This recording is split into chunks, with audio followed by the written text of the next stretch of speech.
We have traveled all over Kenya to find hard-working farmers. We want to celebrate them while giving them the help they need to improve their farms, Get better yields. and build profitable businesses. We will see how farmers from across the region can benefit from our experts' advice. While also learning from each other in so many ways. Join us on these journeys and share in the farmers' experiences as they shape up their shambas. Karibu to the Shamba Shape Up Safari.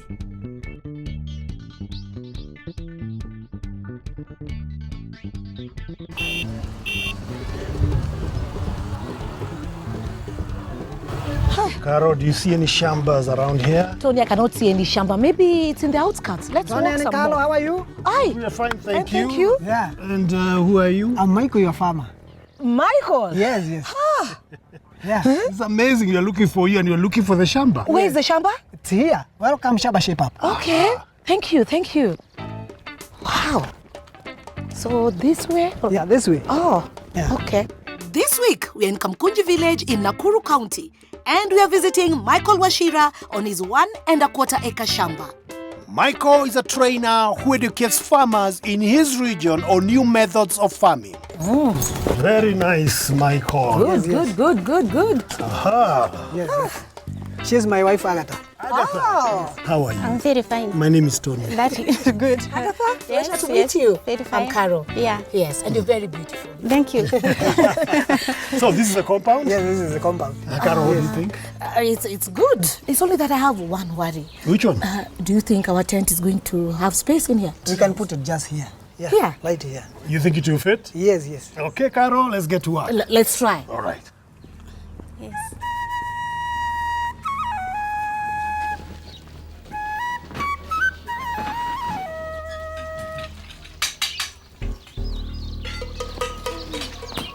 Funny, I don't know what it is. Oh my God, it fell!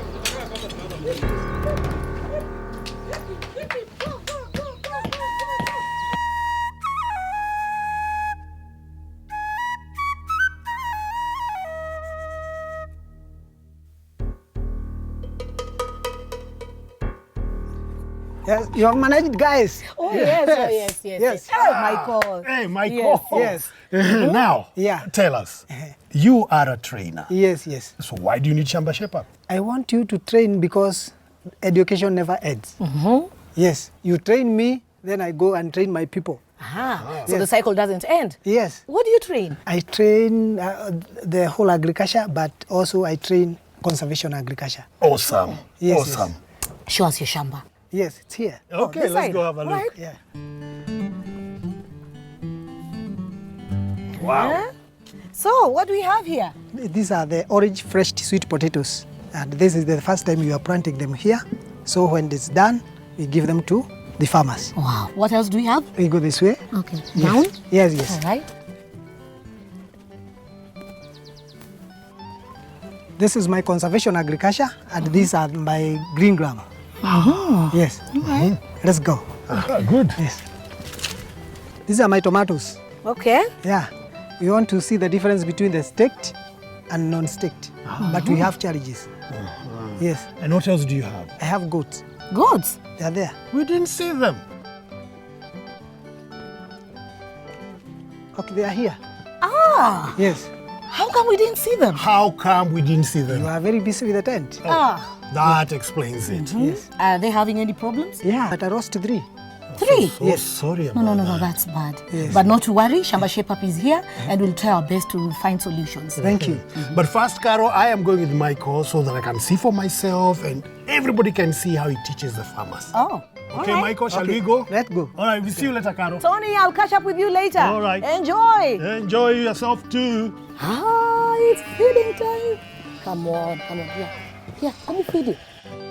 And today, Michael is training 2 farmers, Patrick Gatheri and Esther Mwaura, in conservation agriculture. Let him just do his job without me disturbing. I'll join them a little later. Okay, last time we were talking about organic farming, but today we are going to learn more about conservation agriculture. So we have 3 principles of conservation agriculture.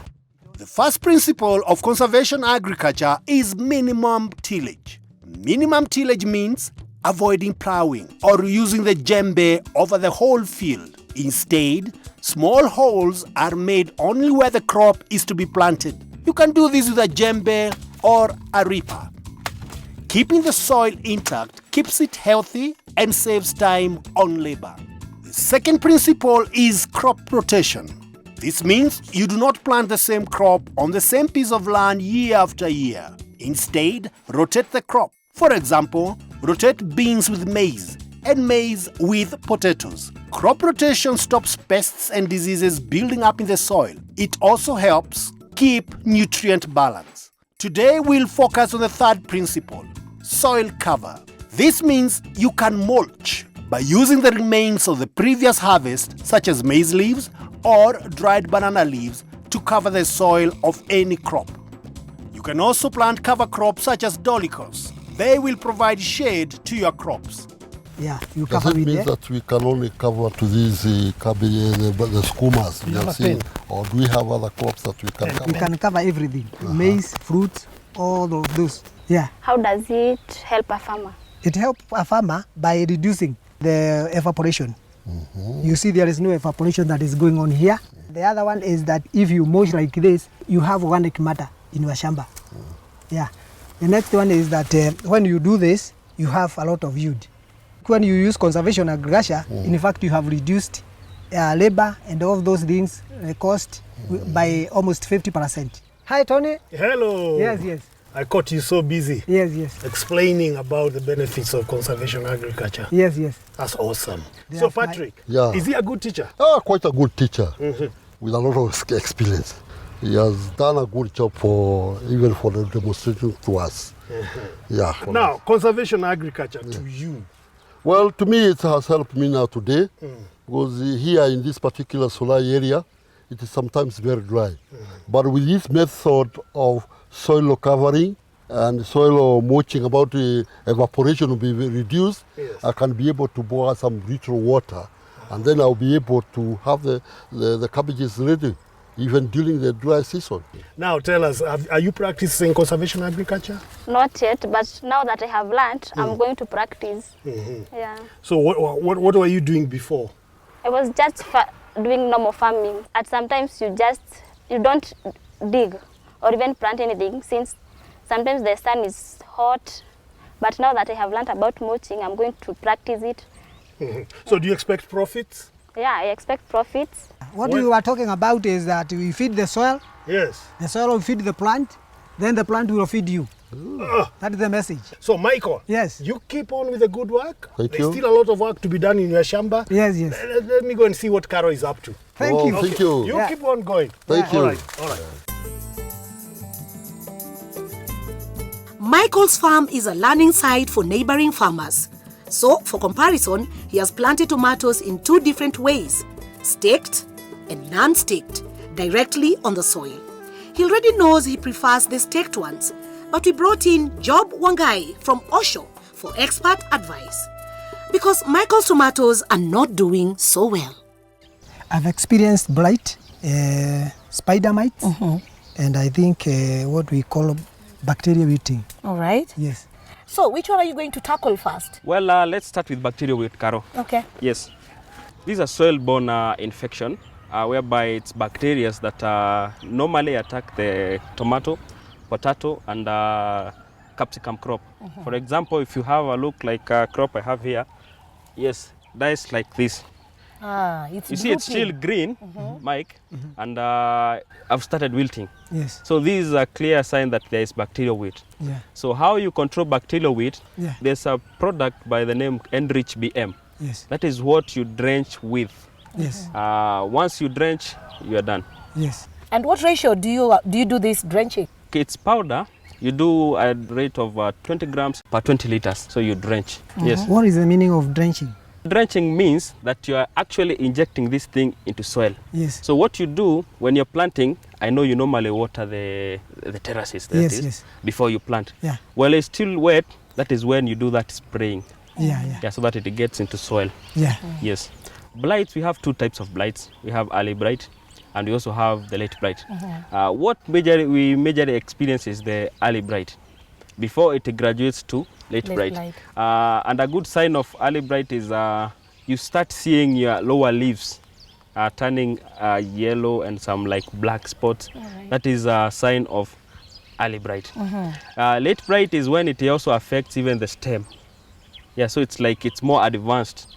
Probably I can show a leaf with blight. Yeah, that would be good. This is like an early blight, started like this. Okay. You see the yellowing. You can also have spots. some spot. If you want to have a good production, start with prevention. We can have something we can show for that. Maybe I can give you a product which will take care of your blights, both early and late. Okay. Yes, by the name Matco. This is a wonderful product that is going to help you for both early and late blights. How do you use this? This one you do at a rate of 50 grams per 20 liters. Yes. Yes, that will do wonders. Yes, so you cannot do a spray of this and then you harvest tomorrow. After 7 days you can harvest. Yes. Yes. Carol, now that we have taken care of the blights, we want to rejuvenate this crop. Simply because if you look at it, we have lost like over 50% of the vegetation. We are going to do a biostimulant, which we are going to spray together with the Matco 72. We have Oshozyme.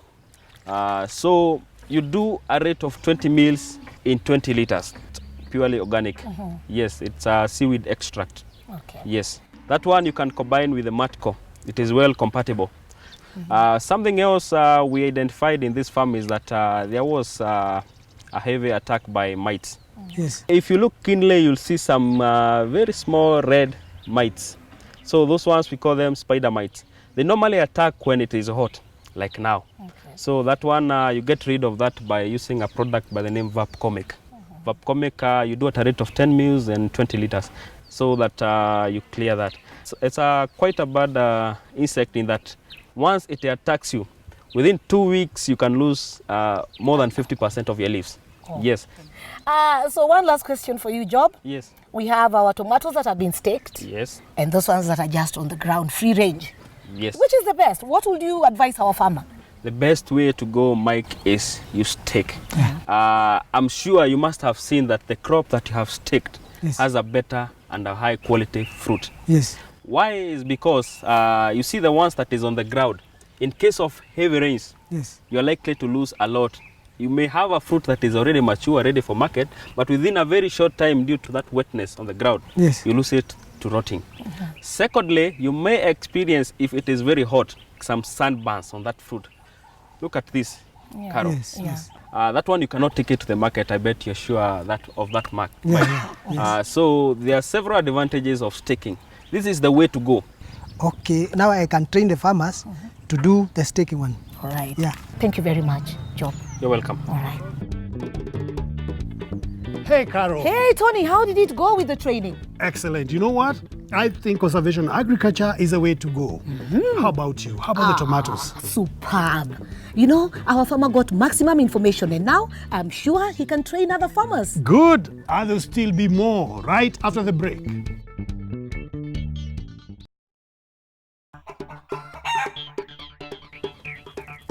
Here you are.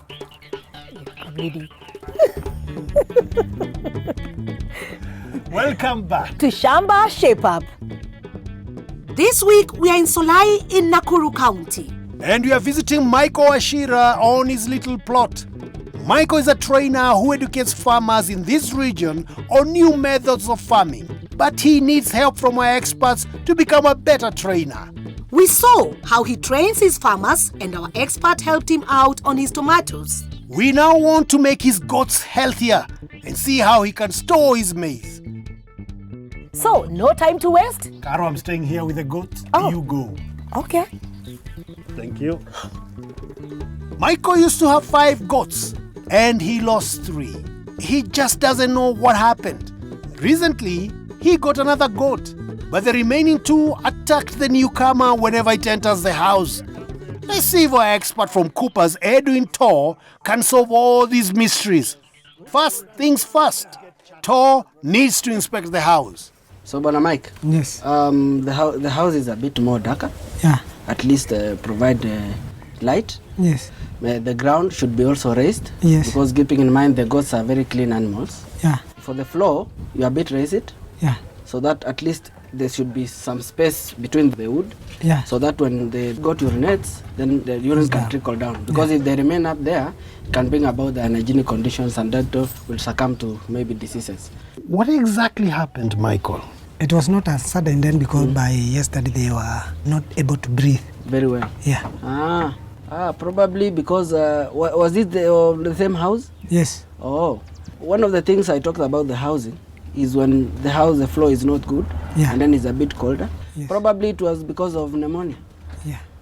About the trough, because it's part of the housing, so you should make the trough longer, Yeah. so that it can accommodate your 3 goats. Yeah. Maybe a bit raise the rail, so that it cannot affect your goats while they are feeding. Because if they are uncomfortable, they cannot get access the feeds. We as Shamba Shape Up will see what we can do with this housing, and I know the right person to see for that. Kares! Yes, Tony. There you are. Oh, look at him. He's all ready. You've listened to what the expert has said? Yes. Do you think that can be done? Yeah. Quickly as possible. Right now. Thank you so much. Okay. Okay.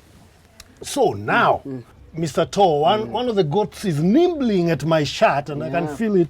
Stop it. So why do you think they are doing that? So probably maybe it's due to poor nutrition. Oh, I'm smelling nice. Yes, you're smelling nice, or maybe even you're smelling the mineral itself.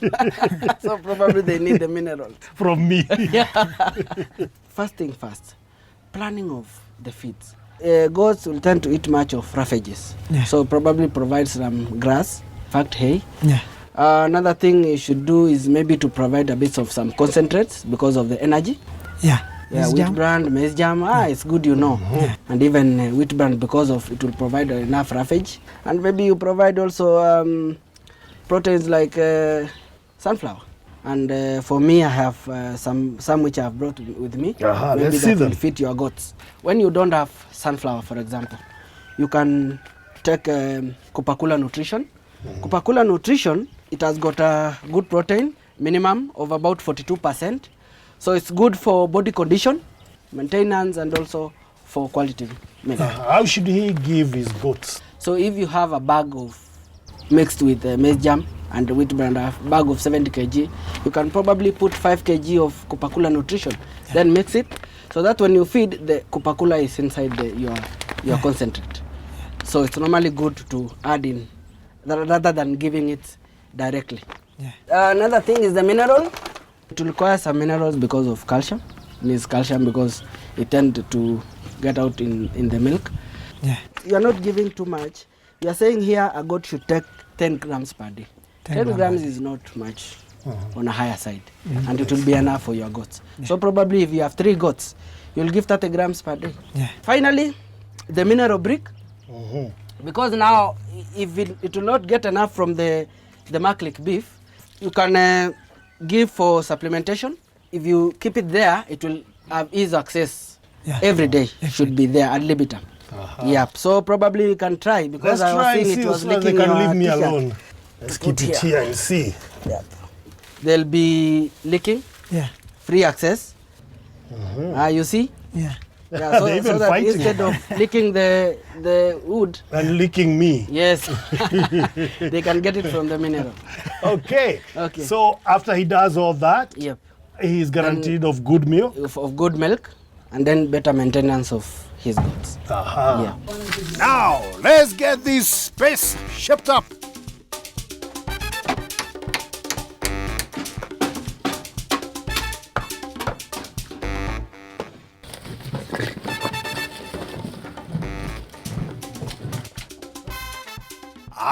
Now we get it.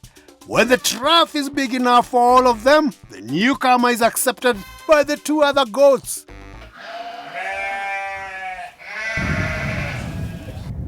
Hey, Michael. Yes. Hi there. Huh? Yeah.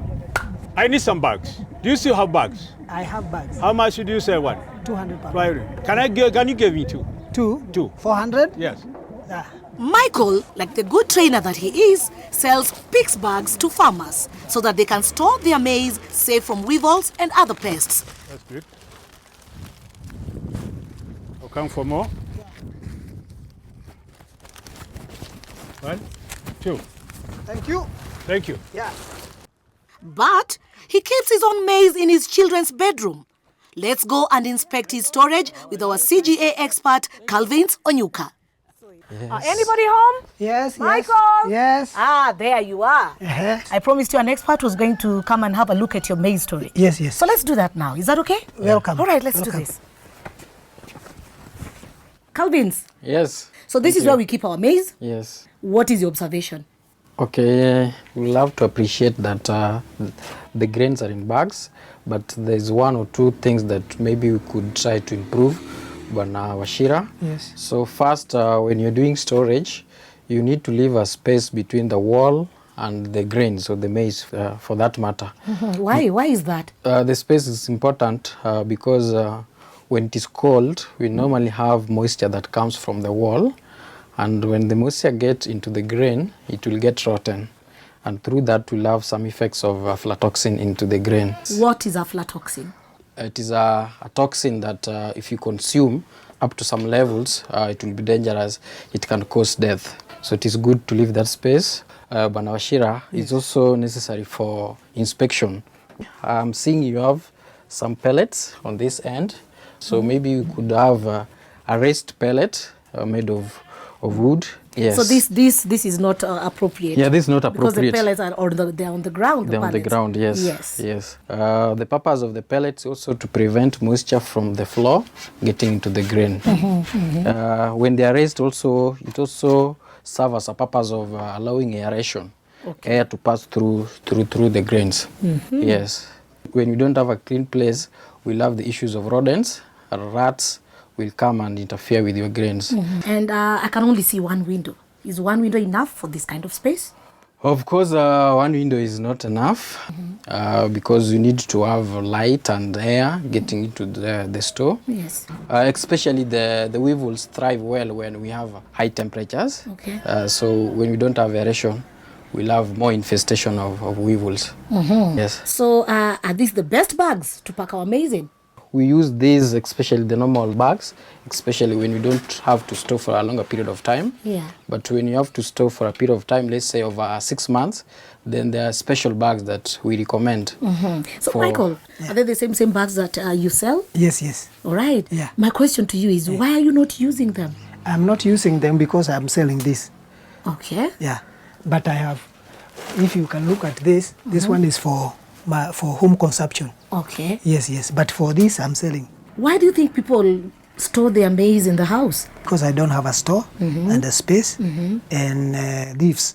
People steal maize? Yes, yes. A space may be a challenge. Yes. And also constructing a store will also be expensive. But we could think of how do we maximize the little space that we have. True. The way Michael has stored his grains, if we could arrange the bags in appropriate way, then we could hold more bags. So when we have the pellets, then we have to put the maize across, not standing the way he has done it. Yes, so it's So we stack them. yes, it's about the arrangement. Okay. If you put them horizontally, where we stack on top of one another, then you could have more bags stored in that small space. Yes, it's nice. Voila. Yeah, Yes. they look nice, It looks nice. smart. Even Yes. it is laced. Yes, it look better. This will work for you? Yes. All right. Very nice. There's even space you can... There is also a space here. Yeah, You can good. put more here. All right. Yeah. Yes, we like it. Even the mode of arrangement. Yeah, It's good. Smart It's good. and good. Yes, we are happy.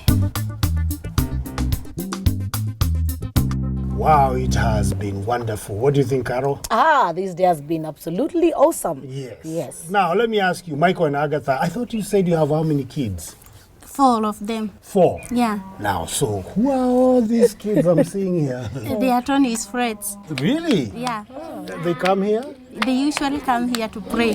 They usually make toys and they are happy. So it seems you're a very good hostess. Yeah. That's why kids come here and very motherly. Yes, Wow. I never chase them away. That's good. Okay, so Agatha. Yes. So what will you say has been very motivating for you? Let me say that it has been a wonderful time because we have learned a lot, especially on the side of farming and also on the side of goats. Like today in the morning, I found a great shade because when I give them the food, I found that there is no waste now because the trough is big, it is deep enough. I feel good. We can say that we are shaped. Yes, we are really shaped. Wow. Awesome. Yes. I love to hear that. Yes. Yeah. I've learned a lot now that I'm going to teach my farmers. Yes. So all the expert advice we've given you, Yes. very soon it will be all over this village. Yes. Coming from you. Coming from me. Yeah. Good. Well, Caro, Our work here is done, Tony. and we see you next time on Shamba Shepherd.